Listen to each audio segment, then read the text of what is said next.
Պարզ մանիպուլյացիա է, պարզ մանիպուլյացիա։ Այսօր տեսեք նվազագույն սպառողական զամբյուղի արժեքը 2025 թվականի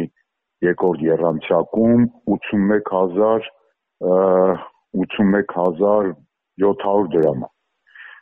Իդեպ ասեմ, որ 6 ամսվա մեջ նվազագույն սպառողական զամբյուղի արժեքը աճել է 6000 դրամ այս տարվա առաջի 6 ամսում։ Հիմա դեռ նոր տվյալները չկան, բայց ասենք այս տեմպով եթե մենք դիտարկենք, ենթադրենք հաջորդ տարի նվազագույն սպառողական զամբյուղը մոտենալու է մինչև 85-ից 90 հազար դրամի շրջանակներում։ Հաջորդը միջին կենսաթոշակը շուրջ 50,000 դրամ է։ Հիմա իրենք ասում են, որ միջին կենսաթոշակ այսպես այդ անկանխիկից վերադարձը, այդ քեշբեքը 12%-ից դարձնում են 20% եւ վերին սահմանը փաստորեն 6000 դրամից ամսական դառնում է 10000 դրամ։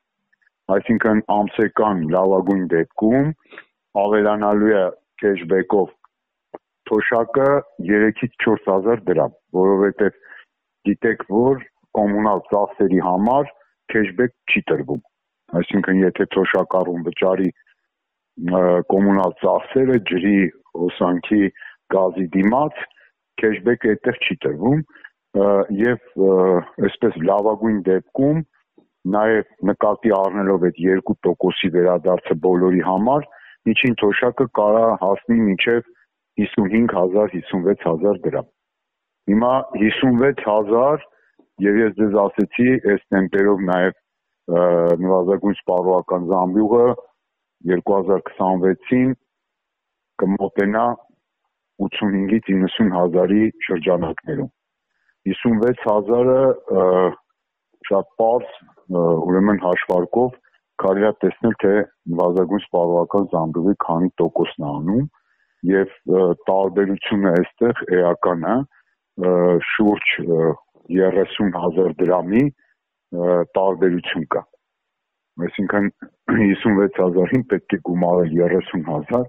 որ ստանանք 86,000։ Ոչ թե 2-3 հազար ավելացումը, պատկերացրեք պոպուլիզմը ուր է հասել, որ փորձում են պարզ թվաբանության մեջ նույն ասենք 3-րդ դասարանի 4-րդ դասարանի թվաբանական խնդրի մեջ նույնիսկ այսչափ մանիպուլյացիա անեն։